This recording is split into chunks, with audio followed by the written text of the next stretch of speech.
Right, our first example of blocking the leading edge is going to be the frame and hip escape.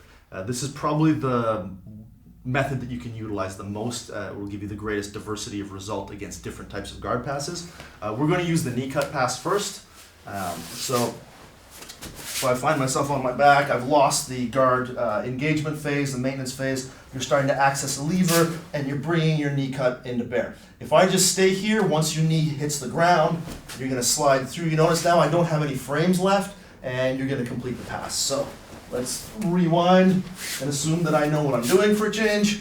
As you access the knee cut pass, I'm going to frame you with my arms. Now, if you manage to make a grip on my sleeve, I'm going to have to grip battle because I'm going to need this arm. As you continue through the pass, I'm going to get into base, hip escape, and face you again.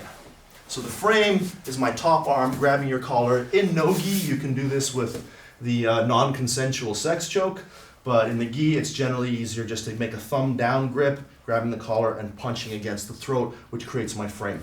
I also need my arm for base, which is why this Stephan's knee cut pass is going to be much more effective if he can do this. This is going to create a lot of problems for me.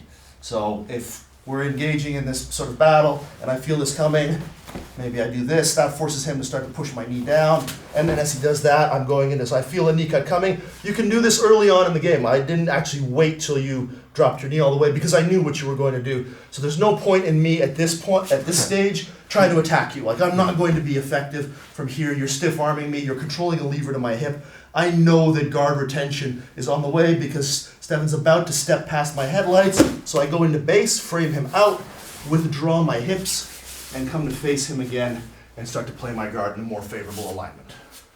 So the first time you did that, you framed with the arm and then the knee. Yeah. And the second time you did that, there was enough room that you just needed That to I use just the needed arm. to frame with your arm. You just frame with something. Right, and that's why it's important to, again, address these things as concepts and not as individual techniques, because then, some neckbeard out there in internet land is going to say, but you didn't move your leg that time, you moved your leg the other time in episode 42 of Star Trek, blah, blah.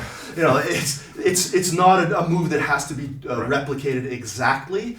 It's a concept. I use a frame and then I move my hips. So however I achieve that, I just need to achieve it. Depending on the situation, if I can get my knee in, that's a good frame. If I can get my arm in, that's also a good frame. If I can get both, that's two good frames. Two is better than one, so I've been told.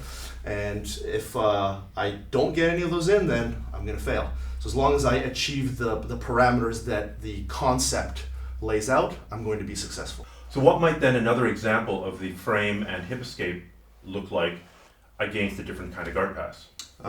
Similar in concept, slightly different in technical execution. Let's use the knee fold pass. So if I'm in a butterfly guard and you manage to start to fold my knees, I can use either a collar tie this way, or I can use this same punch grip, and then I'm going to abduct my hips backwards and reset my guard. If you got a little bit closer to me and managed to get kind of your chest on me, then I might have to use more of the classical collar tie alignment, get into base, scoot my hips back, and then recompose my hip angle. So one more example would be like a standing X pass. If I find myself in kind of an open guard and you manage to kick back, I've blocked the leading edge with a frame here. Just turn a little bit more. I've created a frame with my hand. If you got a little bit closer to me, I might frame with my elbow, make sure that my elbow is in base, scoot my hips back, and recompose my guard again.